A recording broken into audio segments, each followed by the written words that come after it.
I'm Laura Papetti, and because we are kicking off a big weekend, we're going to begin with the forecast with meteorologist Thomas Patrick. He is in the KREM 2 Outdoor Weather Center. Thomas, we are celebrating Fathers this Sunday. We have Juneteenth coming up on Monday. What can we expect weather-wise? Yeah, weather-wise shouldn't be a bad weekend, but maybe not completely perfect because there are a lot of small, minute details that might just be little speed bumps along the way. And the first of which might be some rainfall heading into tonight. But boy, our temperature is really nice right now, 73 degrees, a little bit of some haze in the skies overhead. But our air quality has not taken a big hit today. Was in the moderate category, but already starting to slightly improve, and will do so even further once we get that rainfall. But I think the first raindrops might be between around 7 or 8 o'clock for this evening. So any late night plans might have to shake off a little bit of rain. That's just heading into the weekend. And that storm front is right over Seattle right now. So as that passes through, it's just going to pick up a little bit of moisture from the Pacific Ocean, and that is why we are in store for a little bit of rain. Not a lot, just a little.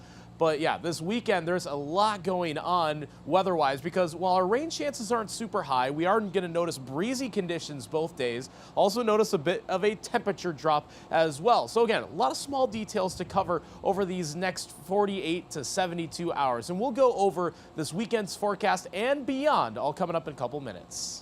All right, Thomas, thank you. The city of Spokane is starting a new plan to keep downtown safe this summer. Our very own Nicole Hernandez speaking to one downtown business owner who says they are certainly excited to see what will happen next. So we talked to a man named Robert who's been working here in downtown for more than 10 years. He actually sells food right here on the corner of Spokane Falls Boulevard and Howard, and he says from this spot he's seen a lot. Is there homelessness? Are there kids? Yes. I wish there was none, but that's a lot to ask for. Mayor Nadine Woodward and the Spokane Police Department launched the Safe Spokane Summer Initiative to help with some of those issues. The plan will help clean up downtown viaducts and send out people from the homeless outreach team more often. The city is also asking people to donate change they would have given panhandlers to nonprofits instead. The city will focus on giving people with multiple misdemeanors harsher penalties. Plus, they'll start a municipal drug court and get people into treatment. Spokane Police Chief Craig Meidel says there will also be double the amount of officers downtown this summer compared to last. The department is going from 12 to 24 officers. Additionally, with the warmer weather, you're going to see our officers on bikes and on foot patrol virtually every single day, making contacts with the community, with visitors, with business owners as well. Mayor Woodward's opponent in the mayoral race also created a plan to keep downtown safe. Lisa Brown says she would give more money to Spokane Police and Spokane Fire. She'd give more services to people in crisis, and she'd create a navigation center for people experiencing homelessness.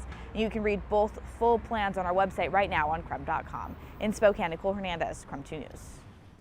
The U.S. Supreme Court is upholding a decades-long practice of keeping Native American children with Native American families. The practice comes from a 1978 law called the Indian Child Welfare Act, and the law gives priority to Native American families when it comes to adopting Native children. Now, when the law was passed, it's estimated up to 35% of Native children were removed from their homes and placed with non-Native guardians or sent to boarding schools. Seeing the trauma that's created in our communities and the repercussions and the generational trauma, I've always had a very strong, feeling that ICWA was an important statute. Tribal leaders have backed the law as a means of preserving their families, traditions, and cultures.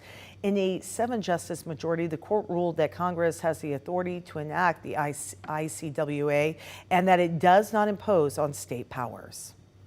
Tribes from across the Northwest are praising the High Court's ruling. The Nez Perce tribe releasing a statement saying, quote, "We applaud the court in rejecting the baseless attacks on the constitutionality of the law and instead supporting the sovereignty and authority of tribal governments and Congress to address this issue." Meanwhile, Chairman for the Confederated Tribals of the Colville Reservation, Jared Michael Erickson, also celebrating the decision. In a statement, he said the ruling is, quote, "a great victory for Indian families and tribes. This is also an opportunity to thank the multitude of people who work diligently every day to protect Indian children and families." 12:05 right now. right here at noon, a worldwide cyber attack has hit several U.S. government agencies and NATO allies, and now senior officials are racing to limit the negative impacts of this latest attack. U.S. officials say a Russian criminal cyber group is responsible for the data theft and ransomware. The group exploited a vulnerability in a computer program used by many government agencies and businesses. The attack has impacted federal agencies, state governments, and major universities.